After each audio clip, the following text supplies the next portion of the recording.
Hello friends, good morning, जय श्री कृष्ण, जय माताजी, जय द्वारकाधीश। आज આપણે સવારમાં ઉઠીને ચા ને ભાખરી ને એવું તો બધું રાંધીને જમી લીધું છે। ઘરનું કામ છે બધું બાકી છે, વાળવા સળવાનું બધું બાકી છે, વાસણ બાકી છે, અહીંયા કપડાં બાકી છે, બધું કામ બાકી છે। આજે આપણે થોડુંક ઉઠવામાં મોડું થઈ ગયું હતું। પેટ પૂજા તો આપણે કરી લીધી, કેમ કે અમારા ગામડાવાળાને તો કામે જવાનું હોય તો ભલે, ન જવાનું હોય તો ભલે, સવારમાં જ શિરામણ કરવા તો જોઈએ એટલે એ તો આપણે શિરામણ થઈ ગયું છે, પણ કામ થોડું બાકી રહી ગયું છે। તો ચાલો આપણે ફટોફટ કામ કરી નાખીએ। ઘર ને ઓસરી બધું જો ધોવાઈ ગયું છે અને સાફ થઈ ગયું છે। અહીંયા મેં જો ફળી વાળ નાખ્યું છે તોય જામફળીના પાંદડા એટલા ખરે છે। જામફળીના પાંદડા તો ખરશે, ઉનાળો છે ને એટલે ખરવાના જ છે, તો ભલે ખરે, આપણે વળાઈ તો ગયું જ છે બધું। ઓસરીનું બધું સાફ થઈ ગયું છે, પાણીયારા બાણીયારા બધું સાફ કરીને પાછા ભરી લીધા છે। અહીંયા આપણે જો કપડાં ધોઈ નાખ્યા છે અને સરસ મજાના જો દોરીએ સૂકવી દીધા છે, આ રીતના મસ્ત રીતના સૂકવી દીધા છે। હવે આપણે બપોરની રસોઈ રાંધવાની બાકી છે। રોટલી તો મેં સવારે જ કરી નાખી છે, શાક કરવાનું બાકી છે, તો આપણે કંઈક શાક કરી નાખશું। ચાલો તો હું કંઈક ફટોફટ ગમે શાક તો કરવું જ જોશે। બપોરનું આપણે રાંધી નાખ્યું છે સેવ ટમેટાનું શાક, ઘઉંની રોટલી, સાઈસ ને પાપડ તળીને આપણે ખાઈ લીધું છે। અને વીર જો પડે રમવા વહી ગયો છે અને તડકો એટલો છે। વીરના પપ્પા તો જો અહીં ખાઈને આરામ કરી લીધો છે અને મારે જે આરામ કરવાનું બાકી છે, ઘડીક વાર હું આરામ કરી જાઉં।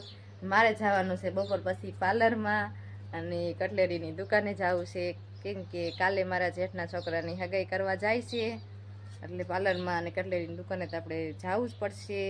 પણ અત્યારે તડકો એટલો છે, બપોર સડી ગયો છે, આપણે બપોર પછી જ જવાનું રાખ્યું છે। અત્યારે આપણે ખાલી આરામ કરી લેવી। બપોર પછી જાગીને આપણે જો ચા પાણી બની ગયા છે ને અવંતિકા ચા પીવા બેસી ગઈ છે। શું કરે છે અવંતિકા? બોલ તો ખરી ગાંડી। વીરતે ચા પી લીધો?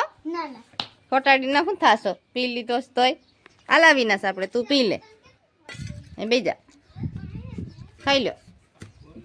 જો અવિનાશ ને અવંતિકા સાન રોટલી ખાય છે, વીરના પપ્પાએ ચા પી લીધો છે, હું જો વાહે રહી ગઈ છું ચા પીવાય માય તે। તો વાગી ગયા છે 4 જેવું થઈ ગયું છે અને અમે ચા પાણી બધાય પી લીધા છે, મારે પીવાનો બાકી છે। તો હાલો બધાય ચા પાણી પીવા। બપોર પછી આપણે ચા પાણી પીને પછી ગઈ પાર્લરમાં જઈને આઈબ્રો કરાવી એવા સવી ને કટલેરી વાળાની દુકાને પણ જઈ આવી, મારી જીપ જોતી હતી કટલેરી એ હોતે લઈ આવી છું। અને અહીંયા પાણી આવ્યું, જો પાણી ભરી લીધું છે।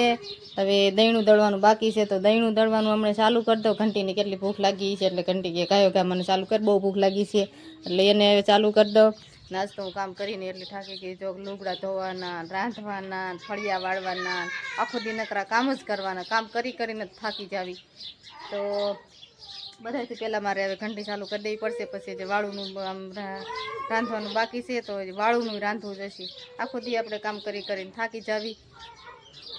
દહીંનું આપણું દળાઈ ગયું છે ને આપણે ડબરો ભરીને લોટ મેલી દીધો છે। આજ તો કામ કરીને થાકી ગયા છે। હવે જો આ ત્રીજી વખત ફળી વાળ્યું અને પાછું પાણી સાઈટું, જામફળીના પાંદડા પાછા બધા વાળી લીધા છે, દહીંનું દળવાનું કામ ચાલુ રાખ્યું। સવારમાં એક ગાહડો એક લુગડા ધોયા, આજ તો કામ કરીને એટલું થકાઈ ગયું છે। જો પાછું ઝાડવા પાવાનું કામ ચાલુ કરી દીધું છે। તો અહીંયા આપણે વિડીયોને પૂરો કરી દઈશું। આજનો મારો વિડીયો સારો લાગે તો વિડીયોને લાઈક કરજો, ચેનલમાં નવા હોય તો ચેનલને સબસ્ક્રાઈબ કરજો। ફરીથી મળશે એક નવા વિડીયો સાથે, ત્યાં સુધી બધાને જય શ્રી કૃષ્ણ।